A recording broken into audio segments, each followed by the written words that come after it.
prélèvement à la source, c'est la nouvelle norme qui entre en vigueur au 1er janvier 2019, qui consiste à prélever directement le montant de l'impôt sur le bulletin de salaire du salarié. Et qui va réaliser cette opération? C'est l'employeur. D'accord ? Donc l'employeur a de nouveaux enjeux finalement sur ses épaules, qui consistent d'abord et avant toute chose à comprendre la norme d'un point de vue théorique, afin de pouvoir véritablement l'appréhender, d'appréhender son nouveau rôle de tiers collecteur, ce qui n'était pas le cas dans le cadre de l'impôt jusqu'à présent, et avec pour objectif finalement d'anticiper largement en avance cette nouvelle norme, de mettre en place un calendrier de déploiement dans l'entreprise afin de pouvoir passer sereinement le cap en janvier 2019 sur le premier bulletin. Dans un premier temps, ce sera une simple adaptation du logiciel.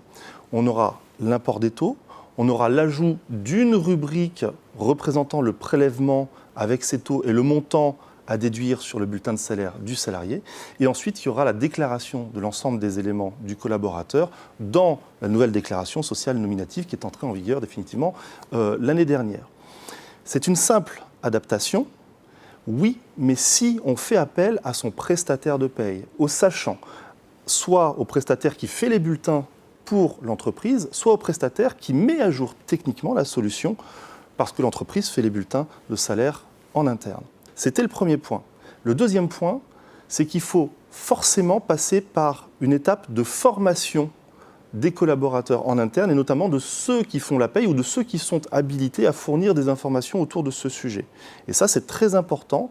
Ça va rejoindre l'aspect théorique qu'on a évoqué en première partie, afin que tout le monde ait véritablement un même niveau de communication, un même niveau de savoir, qu'il puisse y avoir un partage et que ça se passe le mieux possible.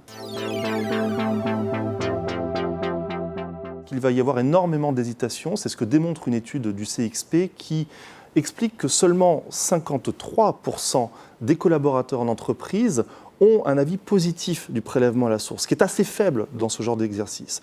Ça veut donc dire que les employeurs vont devoir miser sur la communication interne afin d'éduquer les collaborateurs et surtout de les rassurer.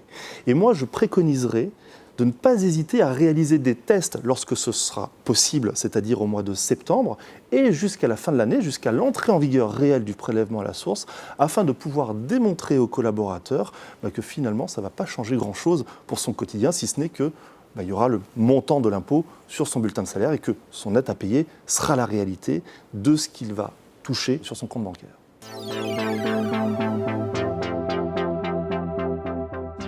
Plus j'attends, plus ça risque effectivement de me coûter parce que les ressources disponibles sur le marché pour implémenter le prélèvement à la source vont devenir rares et donc vont devenir chères. Le deuxième risque, c'est que les salariés me confondent avec la DGFiP, alors que la DGFiP reste l'interlocuteur unique du collaborateur et je ne suis moi qu'un tiers collecteur. Et enfin, si je ne suis pas prêt à l'heure, ou si je fais mal ce travail d'implémentation et de communication, j'ai des risques supplémentaires de dégradation du climat social, de sanctions financières, de contrôle par les organismes fiscaux, etc., etc. Le prélèvement à la source, effectivement, c'est simple. Si j'ai compris la norme sur un plan théorique, que j'anticipe, que je communique en interne et que je forme mes collaborateurs.